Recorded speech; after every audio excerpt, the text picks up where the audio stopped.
Wait, graduating ka? Huwag ka munang pumili ng course. Panuorin mo muna to. Hindi lahat ng course may trabaho agad pagkatapos ng graduation. Kaya kung mag-i-invest ka ng 4 to 5 years ng buhay mo, make sure may future. Based on current job trends locally and globally, ito ang mga kursong mataas ang demand. Number 1, Computer Science or IT. AI, Cybersecurity, Data Science, mabilis ang growth ng tech. Number 2, Engineering.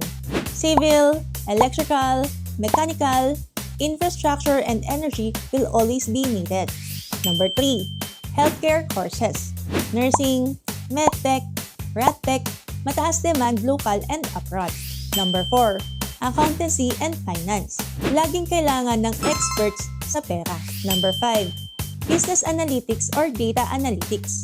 Companies rely on data now more than ever.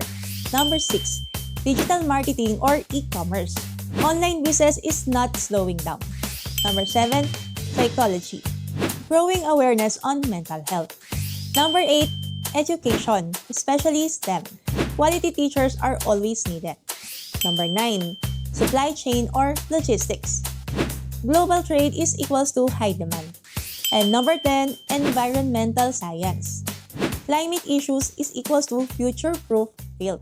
Pero tandaan mo, hindi sapat na in demand ang course mo. Kung hindi ka magaling, kung hindi ka discipline, kung wala kang work ethic. Kahit anong degree pa yan, hindi ka rin aangat. Your future is not about passion. It's about preparation. This is your nagmamahal, Lara Ventura.